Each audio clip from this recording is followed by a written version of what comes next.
Welcome to jazz network. കഴിഞ്ഞ ക്ലാസ്സിൽ നമ്മൾ എബയോട്ടിക് ഫാക്ടേഴ്സിനെ കുറിച്ചാണ് പഠിച്ചത് അല്ലേ? അപ്പോൾ ഏതൊക്കെയായിരുന്നു abiotic factors? Temperature, water, light and soil. ഇന്ന് നമുക്ക് responses to abiotic factors, abiotic ഫാക്ടേഴ്സിനനുസരിച്ച് ജീവജാലങ്ങൾ എങ്ങനെ പ്രതികരിക്കുന്നു എന്നതിനെക്കുറിച്ച് നമുക്കിന്ന് പഠിക്കാം. Abiotic conditions may vary from place to place. These varying abiotic conditions may influence the organism into many ways. അപ്പോൾ എബയോട്ടിക് ഫാക്ടേഴ്സ് എപ്പോഴും ഒരു സ്ഥലത്ത് ഉള്ളതുപോലെ ആയിരിക്കില്ല, വേറൊരു സ്ഥലത്ത് അത് പ്ലേസ് ടു പ്ലേസ് പോകുമ്പോൾ ചേഞ്ച് വന്നുകൊണ്ടിരിക്കും. അപ്പോൾ ഒരു സ്ഥലത്തുള്ള ടെമ്പറേച്ചർ അല്ല വേറൊരു സ്ഥലത്ത് ചെല്ലുമ്പോൾ അല്ലേ, ഇപ്പം ഇവിടെയുള്ള ടെമ്പറേച്ചർ ആയിരിക്കില്ല അമേരിക്കയിൽ ചെന്ന് കഴിഞ്ഞാൽ അവിടെ വേറെ ടെമ്പറേച്ചർ ആണ്, അതുപോലെ ചൈനയിൽ ചെന്ന് കഴിഞ്ഞാൽ അവിടെ വേറെ ടെമ്പറേച്ചർ ആണ്. അപ്പോൾ ഓരോ പ്ലേസിലും വേറെ വേറെ ടെമ്പറേച്ചർ ആയിരിക്കും. അതുപോലെ തന്നെ വാട്ടർ നോക്കിക്കഴിഞ്ഞാലും ലൈറ്റ് നോക്കിക്കഴിഞ്ഞാലും എല്ലാം ചേഞ്ചസ് ഉണ്ടായിരിക്കും. അപ്പോൾ എബയോട്ടിക് കണ്ടീഷൻസ് എപ്പോഴും മാറിക്കൊണ്ടിരിക്കുന്നു. ഇങ്ങനെ മാറിക്കൊണ്ടിരിക്കുന്ന എബയോട്ടിക് കണ്ടീഷൻസ് ഓർഗനിസത്തെ പലതരത്തിൽ ഇൻഫ്ലുവൻസ് ചെയ്യുന്നു. During millions of years of their existence, many species would have evolved certain constant internal environment. ഇപ്പോൾ കുറേ കാലം ഒരേ സ്ഥലത്ത് തന്നെ നിൽക്കുകയാണെങ്കിൽ ആ സ്ഥലത്തിനനുസരിച്ച് ജീവിക്കാനുള്ള ഒരു ഇന്റേണൽ എൻവയോൺമെന്റ് ആ ഓർഗനിസത്തിന് ഡെവലപ്പ് ചെയ്തു വരും. ഈ കോൺസ്റ്റന്റ് എൻവയോൺമെന്റിലാണ് ആ ഓർഗനിസത്തിന്റെ ബയോകെമിക്കൽ റിയാക്ഷനും ഫിസിക്കൽ ഫങ്ഷനുമൊക്കെ മാക്സിമം എഫിഷ്യൻ്റ് ആയിത്തീരുന്നത്. ഇപ്പോൾ കുറേ കാലം ഇങ്ങനെ ഒരു പ്രത്യേക സാഹചര്യത്തിൽ ജീവിക്കുമ്പോൾ ആ സാഹചര്യത്തിനനുസരിച്ച് ഒരു കോൺസ്റ്റന്റ് ആയിട്ടുള്ള ഇന്റേണൽ എൻവയോൺമെന്റ് ജീവികളിൽ ഉടലെടുക്കുന്നു. അതിൻ്റെ ബയോകെമിക്കൽ ആക്ടിവിറ്റിയും അതുപോലെ തന്നെ ഫിസിക്കൽ ഫങ്ഷനുമൊക്കെ മാക്സിമം എഫിഷ്യൻ്റ് ആയിട്ട് ചെയ്യാൻ പറ്റുന്നത് ആ കോൺസ്റ്റന്റ് ഇന്റേണൽ എൻവയോൺമെന്റിലായിരിക്കും. The process by which organisms maintain a constant internal environment under varying external conditions is called homeostasis. The process by which organisms maintain a constant internal environment. അപ്പോൾ കുറേ നാൾ ഒരേ എൻവയോൺമെന്റിൽ നിന്ന് കഴിയുമ്പോൾ അതിനനുസരിച്ചുള്ള ഒരു ഇന്റേണൽ എൻവയോൺമെന്റ് ഡെവലപ്പ് ചെയ്യുന്നു എന്ന് പറഞ്ഞു. അങ്ങനെ ആ കോൺസ്റ്റന്റ് ഇന്റേണൽ എൻവയോൺമെന്റ് ഡെവലപ്പ് ചെയ്യുന്ന പ്രോസസ്സിനാണ് ഹോമിയോസ്റ്റാസിസ് എന്ന് പറയുന്നത്. The process by which organisms maintain a constant internal environment under varying external conditions. അപ്പോൾ പുറത്തുള്ള കണ്ടീഷൻസ് വേരി ചെയ്താൽ പോലും മാറാതെ ഒരു കോൺസ്റ്റന്റ് ആയിട്ടുള്ള ഇന്റേണൽ എൻവയോൺമെന്റ് ഉണ്ടാകുന്നു. അതിനെയാണ് ഹോമിയോസ്റ്റാസിസ് എന്ന് പറയുന്നത്. ഇപ്പോൾ ക്ലിയർ ആയല്ലോ ഹോമിയോസ്റ്റാസിസ് എന്താണെന്ന്. ഫോർ എക്സാമ്പിൾ, ഒരു പേഴ്സൺ അയാളുടെ വർക്ക് ഏറ്റവും എഫിഷ്യൻ്റ് ആയിട്ട് ചെയ്യാൻ പറ്റുന്നത് 25 ഡിഗ്രി സെൻറ്റിഗ്രേഡിലാണെന്ന് വിചാരിക്കുക. അപ്പോൾ എക്സ്റ്റേണൽ ആയിട്ടുള്ള കണ്ടീഷൻസ് അല്ലെങ്കിൽ എക്സ്റ്റേണൽ ടെമ്പറേച്ചർ മാറി മാറി വരുന്നു. അപ്പോൾ അയാൾക്ക് അത് കീപ്പ് ചെയ്യണമെങ്കിൽ എന്ത് ചെയ്യണം? സമ്മറിലാണെങ്കിൽ ബൈ യൂസിങ് എയർ കണ്ടീഷണർ അല്ലെ, എയർ കണ്ടീഷണർ ഉപയോഗിച്ച് നമുക്ക് ആ ടെമ്പറേച്ചർ മെയിൻറ്റെയിൻ ചെയ്യാം. അപ്പോൾ ടെമ്പറേച്ചർ കൂടി വരുമ്പോൾ അത് കുറക്കാൻ വേണ്ടി നമ്മൾ എയർ കണ്ടീഷണർ യൂസ് ചെയ്യാം. ഇനി വിന്ററിലാണെങ്കിലോ തണുപ്പ് വരുമ്പോൾ ഹീറ്റർ യൂസ് ചെയ്യും. അപ്പം അങ്ങനെ ആ ടെമ്പറേച്ചർ നമുക്ക് എപ്പോഴും കോൺസ്റ്റന്റ് ആയിട്ട് 25 ഡിഗ്രി ആയിട്ട് തന്നെ നിർത്താനായിട്ട് നമുക്ക് സാധിക്കും. അപ്പോൾ അതെന്തുകൊണ്ടാണ് അങ്ങനെ സാധിക്കുന്നത്? ആർട്ടിഫിഷ്യൽ ആയിട്ട് നമുക്ക് ആ ഹോമിയോസ്റ്റാസിസ് നിലനിർത്താനായിട്ട് കഴിയും. അപ്പോൾ ഇവിടെ അയാളുടെ ഹോമിയോസ്റ്റാസിസ് നമ്മൾ നിലനിർത്തുന്നത് ആർട്ടിഫിഷ്യൽ ആയിട്ടാണ് അല്ലേ. വിന്റർ വന്നപ്പോൾ ഹീറ്റർ ഉപയോഗിച്ചു, സമ്മർ വരുമ്പോൾ എയർ കണ്ടീഷണർ ഉപയോഗിക്കുന്നു. അപ്പോൾ അങ്ങനെ നമ്മൾ ആ ടെമ്പറേച്ചർ 25 ആയിട്ട് തന്നെ നിലനിർത്താൻ കഴിയുന്നു. അപ്പോൾ ഇവിടെ ഹോമിയോസ്റ്റാസിസ് നിലനിർത്തിയത് ആർട്ടിഫിഷ്യൽ ആയിട്ടാണ്. അപ്പോൾ in humans this homeostasis is maintained by artificial means. How do other organisms cope with this situation? മറ്റു ഓർഗനിസംസ് ഈ സിറ്റുവേഷൻസ് എങ്ങനെയാണ് കൈകാര്യം ചെയ്യുന്നത്? അതാണ് നമുക്കിന്ന് പഠിക്കാനുള്ളത്. അപ്പോൾ എക്സ്റ്റേണൽ എൻവയോൺമെന്റ് ഇങ്ങനെ എപ്പോഴും ചേഞ്ച് ചെയ്തുകൊണ്ടിരിക്കുന്നു. ആ ചേഞ്ച് ചെയ്യുന്ന എക്സ്റ്റേണൽ എൻവയോൺമെന്റിനനുസരിച്ച് മറ്റ് ജീവജാലങ്ങൾ എങ്ങനെ പ്രതികരിക്കുന്നു, അതാണ് ഇന്ന് നമ്മൾ പഠിക്കാൻ പോകുന്നത്. Different types of living organisms meet different stressful abiotic conditions through various methods. അപ്പോൾ പലതരത്തിലുള്ള ഓർഗാനിസംസ് ആ ഡിഫറെൻ്റ് ആയിട്ടുള്ള സ്ട്രെസ്ഫുൾ ആയിട്ടുള്ള എബയോട്ടിക് കണ്ടീഷൻസിനെ പല മെത്തേഡിലാണ് അവർ അഭിമുഖീകരിക്കുന്നത്. അപ്പോൾ അതെന്തൊക്കെയാണെന്ന് നമുക്ക് നോക്കാം. ഡിഫറെന്റ് മെത്തേഡ് ആയിട്ടാണ് അവരതിനെ അഭിമുഖീകരിക്കുന്നത്. ഒന്ന് regulate, conform, migrate and suspend. Regulate, conform, migrate and suspend. ഇങ്ങനെ 4 തരത്തിലാണ് ജീവികളുടെ responses to abiotic factors. Regulate എന്ന് പറഞ്ഞാൽ organisms which maintain homeostasis by constant body temperature and constant osmotic concentration irrespective of fluctuations in the external environment.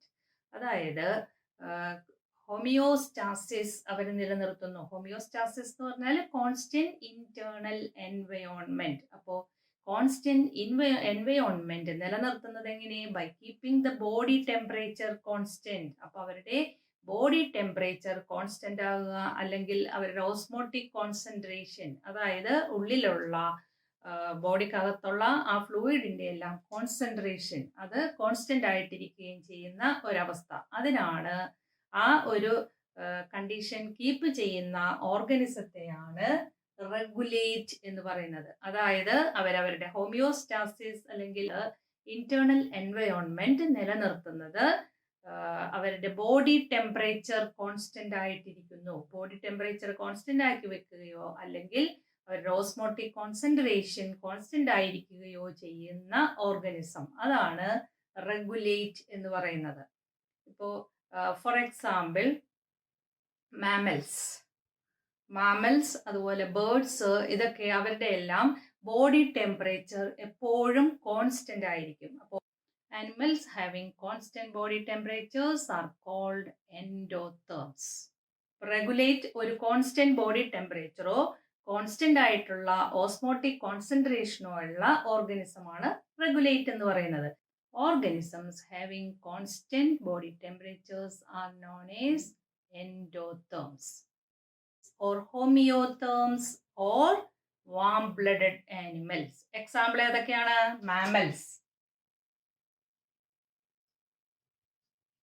അതുപോലെ birds, ഇതൊക്കെയാണ് example. അതായത് എപ്പോഴും ഒരു കോൺസ്റ്റന്റ് ഇന്റേണൽ ടെമ്പറേച്ചർ കീപ്പ് ചെയ്യുന്ന ഓർഗനിസം, അതാണ് endotherms അല്ലെങ്കിൽ വാം ബ്ലഡഡ് ആനിമൽസ് എന്ന് പറയുന്നത്. നമുക്ക് എല്ലാവർക്കും അറിയാവുന്ന കാര്യമാണ്, നമ്മുടെ ബോഡി ടെമ്പറേച്ചർ കോൺസ്റ്റന്റ് ആണ്. എത്രയാണ് നമ്മുടെ ബോഡി ടെമ്പറേച്ചർ? എപ്പോഴും 37 ഡിഗ്രി സെന്റിഗ്രേഡ്. 37 ഡിഗ്രി സെന്റിഗ്രേഡ് ആയിരിക്കും, ഓർ 98.6 ഡിഗ്രി ഫാരൻഹീറ്റ്. തെർമോമീറ്റർ വെച്ച് അളന്ന് നോക്കുമ്പോൾ നമ്മൾ ഫാരൻഹീറ്റിലാണ് അളക്കുന്നത്. അപ്പോൾ 98.6 ഡിഗ്രി സെന്റിഗ്രേഡ്, അതാണ് നമ്മുടെ എല്ലാവരുടെയും കോൺസ്റ്റന്റ് ആയിട്ടുള്ള ബോഡി ടെമ്പറേച്ചർ എന്ന് പറയുന്നത്. അതിന് ചേഞ്ച് വന്നു കഴിഞ്ഞാൽ, അതിന് ഒരിക്കലും ചേഞ്ച് വരുന്നില്ല, വരാൻ പാടില്ല. ചേഞ്ച് വന്നു കഴിഞ്ഞാൽ എന്താണ്? ചേഞ്ച് വന്നു കഴിഞ്ഞാൽ അതൊരു അസുഖമാണ്. അപ്പോൾ നമ്മൾ പനി വന്നെന്ന് പറഞ്ഞിട്ട് ടെമ്പറേച്ചർ നോക്കത്തില്ലേ? അപ്പോൾ പനി വരിക എന്ന് പറഞ്ഞാൽ എന്താണ്? നമ്മുടെ ബോഡി ടെമ്പറേച്ചർ അതിൽ നിന്ന് മാറി. മനസ്സിലായോ? അപ്പോൾ ബോഡി ടെമ്പറേച്ചർ കൂടിക്കഴിഞ്ഞപ്പോൾ നമുക്കതൊരു രോഗാവസ്ഥയിലോട്ട് നമ്മൾ വന്നു. അപ്പോൾ അല്ലെങ്കിൽ നോർമൽ ആയിട്ടാണെങ്കിൽ എപ്പോഴും നമ്മുടെ ടെമ്പറേച്ചർ 98.6 ഡിഗ്രി ഫാരൻഹീറ്റ് അല്ലെങ്കിൽ 37 ഡിഗ്രി സെന്റിഗ്രേഡ്. മനസ്സിലായല്ലോ? അതാണ് കോൺസ്റ്റന്റ് ബോഡി ടെമ്പറേച്ചർ എന്ന് പറയുന്നത്. അപ്പോൾ എപ്പോഴും ഒരു കോൺസ്റ്റന്റ് ആയിട്ടുള്ള ബോഡി ടെമ്പറേച്ചർ നമുക്കുണ്ടായിരിക്കും. അങ്ങനെയുള്ള ജീവികളെയാണ് എന്ത് പറയുന്നത്? എൻഡോതേംസ് അല്ലെങ്കിൽ ഹോമിയോതേംസ് ഓർ വാം ബ്ലഡഡ് ആനിമൽസ് എന്ന് പറയുന്നത്. In summer, when outside temperature is more than our body temperature, then we sweats. സമ്മറിൽ outside temperature is more than our body temperature. Summer എന്ന് പറയുന്നത് നല്ല ചൂടുകാലമാണ് അല്ലേ? ആ സമയത്ത് outside temperature more than our body temperature. നമ്മുടെ ബോഡി ടെമ്പറേച്ചറിനേക്കാൾ കൂടുതലാണ് പുറത്തുള്ള ടെമ്പറേച്ചർ. ചൂട് കൂടി കൂടി വരുന്നു. അപ്പോൾ എന്ത് സംഭവിക്കുന്നു? വി സ്വെറ്റ് പ്രൊഫ്യൂസ്ലി, അതായത് നമ്മൾ വിയർക്കാൻ തുടങ്ങുന്നു. when this sweat evaporates the body become cooled. അപ്പോൾ നമ്മൾ വിയർക്കുന്നു. ആ വിയർത്ത് കഴിയുമ്പോൾ ആ സ്വെറ്റ് ഇവാപ്പറേറ്റ് ചെയ്ത് ബാഷ്പീകരിച്ച് പോകുമ്പോൾ നമ്മുടെ ബോഡി കൂളാകുന്നു.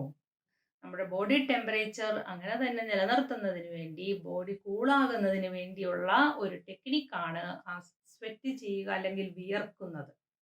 മനസ്സിലായല്ലോ? In winter, when the outside temperature is lower than our body temperature. അപ്പോൾ നേരെ മറിച്ച് വിന്ററിലാണെങ്കിൽ outside temperature is lower than our body temperature. നമ്മുടെ ഔട്ട്സൈഡ് ടെമ്പറേച്ചർ ബോഡി ടെമ്പറേച്ചറിനേക്കാൾ കുറവായിരിക്കും. അപ്പോൾ എന്ത് സംഭവിക്കും? then we shiver. നമ്മൾ ഷിവർ ചെയ്യാൻ തുടങ്ങുന്നു. ഷിവർ ചെയ്യുക എന്ന് പറഞ്ഞാൽ എന്താണ്? വിറക്കാൻ തുടങ്ങുന്നു. Shivering is a type of exercise. Shivering എന്ന് പറയുന്നത് ഒരു ടൈപ്പ് എക്സസൈസ് ആണ്. എക്സസൈസ് ചെയ്യുമ്പോൾ എന്താ സംഭവിക്കുന്നത്? ഹീറ്റ് പ്രൊഡ്യൂസ് ചെയ്യുന്നു അല്ലേ? അപ്പോൾ ഇവിടെയും അങ്ങനെ ഹീറ്റ് പ്രൊഡ്യൂസ് ചെയ്യുമ്പോൾ നമ്മുടെ ബോഡി ആ ടെമ്പറേച്ചർ വീണ്ടും പഴയതുപോലെ തന്നെ ആവുന്നു. Shivering is a type of exercise that produces heat and rises the body temperature. Body temperature അത് ഉയരാനായിട്ട് കാരണമാകുന്നു. അപ്പോൾ സമ്മറിൽ നമ്മൾ വിയർക്കുന്നു. ആ വിയർത്ത് കഴിയുമ്പോൾ ആ സ്വെറ്റ് ഇവാപ്പറേറ്റ് ചെയ്ത് പോകുമ്പോൾ ബോഡി കൂളാവുന്നു. വിന്ററിൽ outside temperature lower than our body temperature, so we shiver. നമ്മൾ വിറക്കുന്നത് എന്ന് പറഞ്ഞത് നമ്മുടെ ബോഡി ചെയ്യുന്ന ഒരു എക്സസൈസ് ആണ്. അങ്ങനെ എക്സസൈസ് ചെയ്യുമ്പോൾ ഹീറ്റ് പ്രൊഡ്യൂസ് ചെയ്യുന്നു. അപ്പോൾ നമ്മുടെ ബോഡി ടെമ്പറേച്ചർ ഉയരുന്നു. ബോഡി ടെമ്പറേച്ചർ ഉയരുക മീൻസ് ആ ടെമ്പറേച്ചർ കീപ്പ് ചെയ്ത് നിലനിർത്തുന്നു. ഉള്ളിലുള്ള ടെമ്പറേച്ചർ താന്നു പോകാതെ അത് അതേ പഴയപടി നിലനിർത്താനായിട്ട് സഹായിക്കുന്നു. Plants do not have such mechanism to maintain internal temperature. Next one, confirm. They are organisms which cannot maintain a constant internal environment. ഒരിക്കലും കോൺസ്റ്റന്റ് ആയിട്ടുള്ള ഒരു ഇന്റേണൽ എൻവയോൺമെന്റ് മെയിൻറ്റെയിൻ ചെയ്യാത്ത ഓർഗനിസമാണ് കൺഫേം എന്ന് പറയുന്നത്. അപ്പോൾ കൺഫേമേഴ്സിൽ പെടുന്നത് ഫിഷസ്, ആംഫീബിയൻസ്, റെപ്റ്റൈൽസ്. കൺഫേമില് ഫിഷസ് അറിയാം അല്ലെ? ആംഫീബിയൻസ് എന്താണ്? തവളയൊക്കെ വരുന്നതാണ് ആംഫീബിയൻസ്, കരയിലും വെള്ളത്തിലും ജീവിക്കുന്നത്. ഇനി റെപ്റ്റൈൽസ് എന്ന് പറഞ്ഞാൽ ഉരകങ്ങൾ, ക്രോക്കഡൈലൊക്കെ റെപ്റ്റൈൽസ്.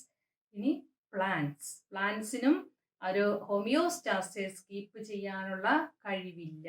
അങ്ങനെ ഹോമിയോസ്റ്റാസിസ് അല്ലെങ്കിൽ ഒരു കോൺസ്റ്റന്റ് ഇന്റേണൽ എൻവയോൺമെന്റ് മെയിൻറ്റെയിൻ ചെയ്യാൻ പറ്റാത്ത ഓർഗനിസത്തെയാണ് കൺഫേമേഴ്സ് എന്ന് പറയുന്നത്.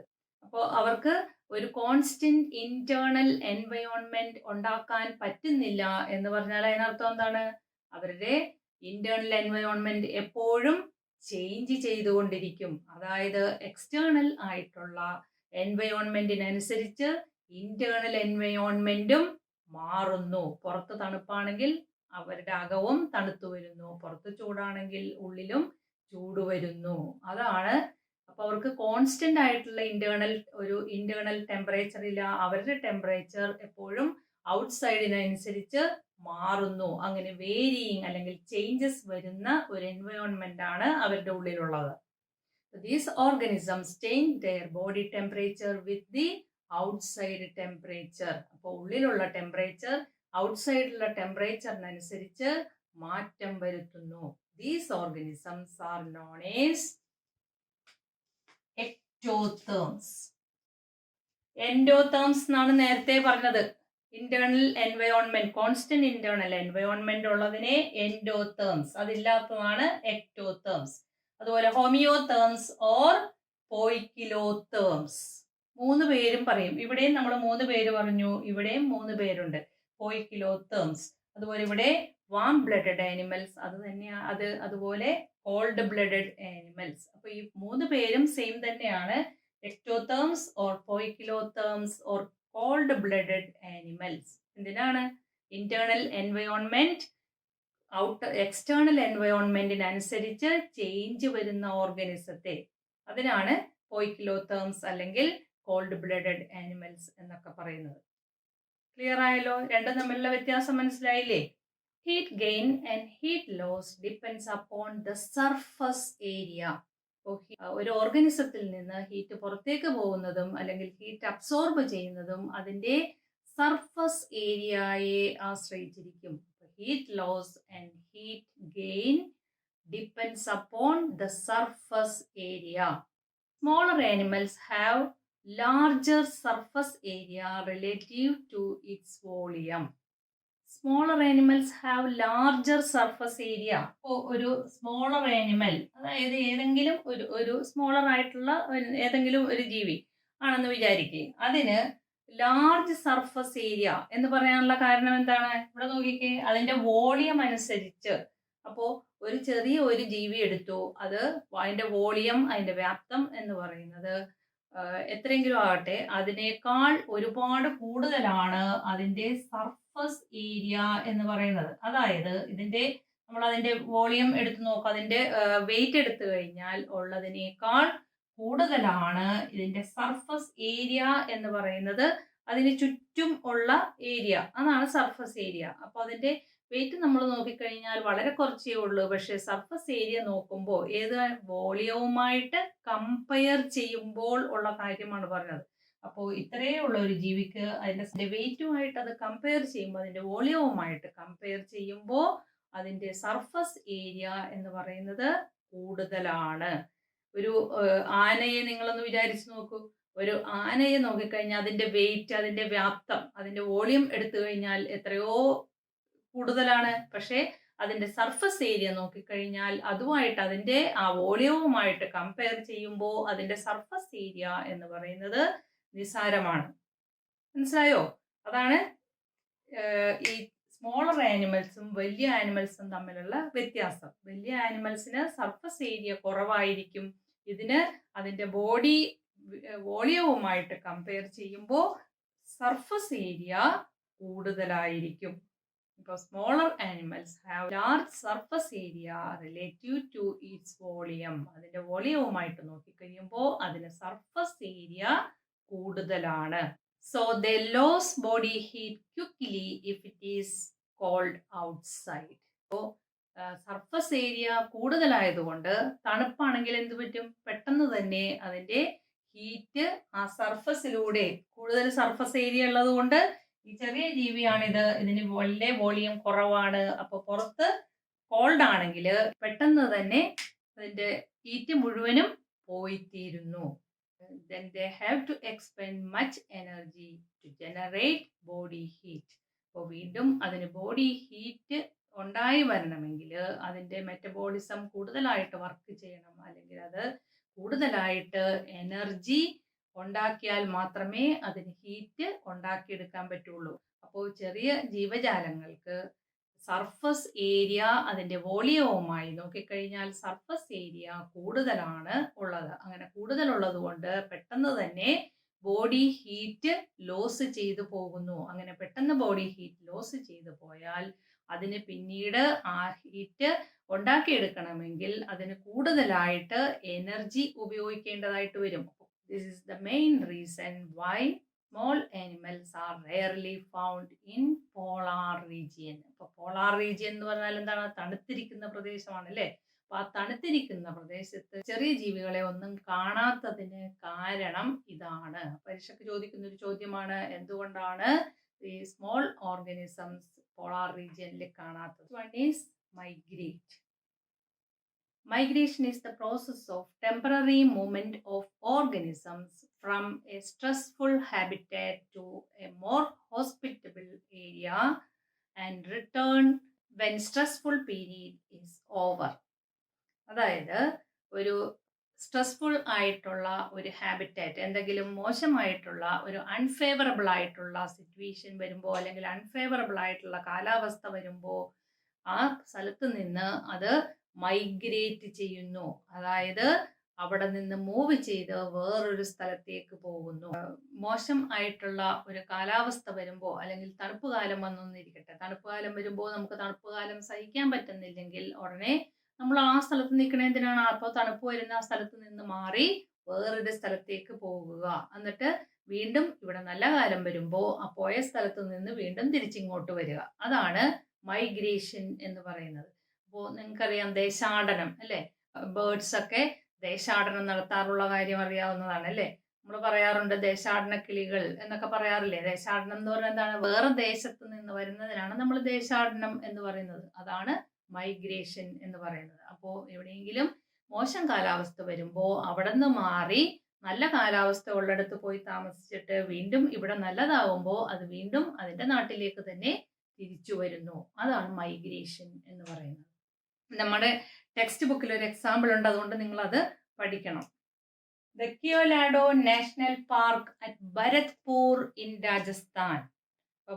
കിയോലാഡോ നാഷണൽ പാർക്ക് രാജസ്ഥാനിലാണ്, ഭരത്പൂർ എന്ന സ്ഥലത്താണ്. അപ്പോൾ Keoladeo national park at Bharatpur in Rajasthan host several migratory birds from Siberia and other cold regions during winter. നല്ല തണുപ്പ് കാലത്ത് ഭരത്പൂരിലുള്ള കിയോലാഡോ നാഷണൽ പാർക്കിൽ സൈബീരിയയിൽ നിന്നൊക്കെയുള്ള ഒരുപാട് ദേശാടന കിളികൾ, മൈഗ്രേറ്ററി ബേർഡ്സ് വന്ന് താമസിക്കുന്ന ഒരു സ്ഥലമാണ്. ഈ നാഷണൽ പാർക്കിൽ ഒരുപാട് ബേർഡ്സ് വരാറുണ്ട്, സൈബീരിയ എന്നൊക്കെ വരാറുണ്ട്. Next one is suspend. Many organism suspend there body activities under stressful conditions.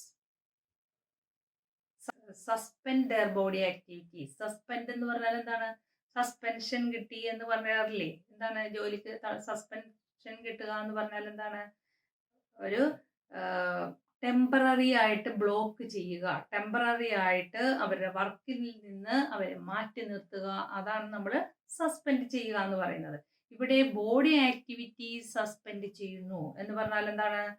അവരുടെ പ്രവർത്തനങ്ങൾ, ബോഡി പ്രവർത്തനങ്ങൾ അത് കുറച്ചു കാലത്തേക്ക് നിർത്തിവെക്കുന്നു. അതായത് ഒരുതരം നിദ്രാവസ്ഥയിലായിത്തീരുന്നു.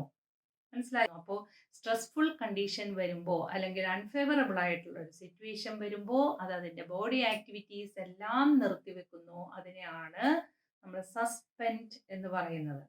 For example, bacteria, fungi and lower plants, thick-walled spores are formed under unfavorable conditions. അപ്പോൾ അൺഫേവറബിൾ കണ്ടീഷൻ നമ്മൾ പഠിച്ചിട്ടുള്ളതാണ്. ആൽഗെ, ഫംഗി, ഇതിനകത്തൊക്കെ സ്പോർ പ്രൊഡ്യൂസ് ചെയ്യുന്നു. സ്പോർ എന്ന് പറഞ്ഞാൽ അതിൻ്റെ കുറച്ച് സൈറ്റോപ്ലാസം, ന്യൂക്ലിയസ് ഒക്കെ ഉണ്ടാവും. അതിൻ്റെ പുറത്ത് ഒരു തിക്ക് വോൾ ഫോം ചെയ്യുന്നു. അതാണ് സ്പോർ എന്ന് പറയുന്നത്. അപ്പം അങ്ങനെ ഒരു തിക്ക് വോൾഡ് സ്പോർ ഉണ്ടാകുന്നു. അൺഫേവറബിൾ ആയിട്ടുള്ള കണ്ടീഷനിൽ നിന്ന് രക്ഷപ്പെടുന്നതിന് വേണ്ടിയിട്ടാണ്. അത് കഴിഞ്ഞ് സ്പോർ ജെർമിനേറ്റ് ചെയ്ത് അത് വളർന്നു വരുന്നു. അപ്പോൾ അങ്ങനെ ഈ ലോവർ ആയിട്ടുള്ള ഓർഗാനിസം എല്ലാം സ്പോർ പ്രൊഡ്യൂസ് ചെയ്ത് അതിനകത്തിരിക്കാറുണ്ട്. അതിനെയാണ് സസ്പെൻഡ് എന്ന് പറയുന്നത്. ബോഡി ആക്ടിവിറ്റി സസ്പെൻഡ് ചെയ്യുന്നതാണ് സസ്പെൻഡ് എന്ന വിഭാഗത്തിൽപ്പെടുന്നത്.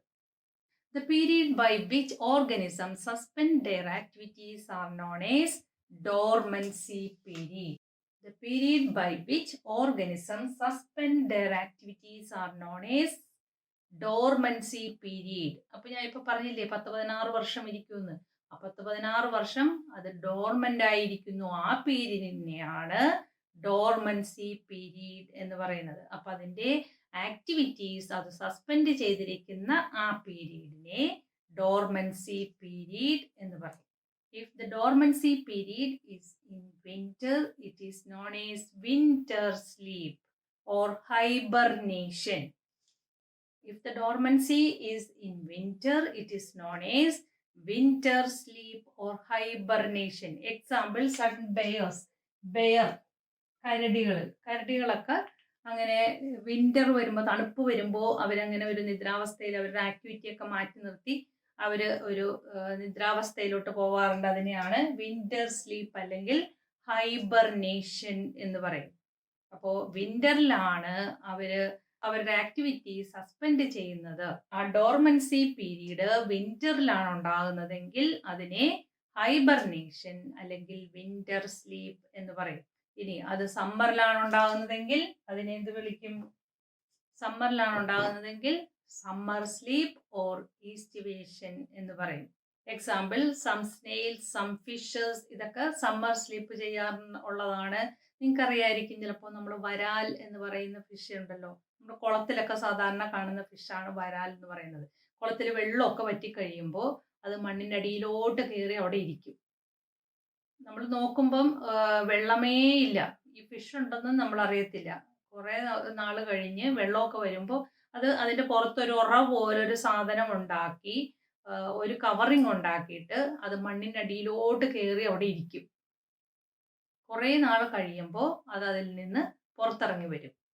അതാണ് സമ്മർ സ്ലീപ്പ് എന്ന് പറയുന്നത്, അല്ലെങ്കിൽ ഈസ്റ്റിവേഷൻ എന്ന് പറയും. അപ്പോൾ അങ്ങനെ ചില ഫിഷസ് ഉണ്ട്, അതുപോലെ വേറെയും ചില സ്നെയിലുകൾ, ഇതെല്ലാം അതിന് എക്സാമ്പിളാണ്. അപ്പോൾ ഡോർമൻസി പീരീഡ് സമ്മറിലാണെങ്കിൽ അതിൻ്റെ ആക്ടിവിറ്റീസ് ഒക്കെ മാറ്റി അത് ഒരു കവറിങ് ഉണ്ടാക്കി അതിനകത്തിരിക്കുന്ന ആ അവസ്ഥ, അതിനാണ് സമ്മർ സ്ലീപ്പ് അല്ലെങ്കിൽ ഈസ്റ്റിവേഷൻ എന്ന് പറയുന്നത്. Many zooplankton suspend their development under unfavorable conditions. It is known as diapause.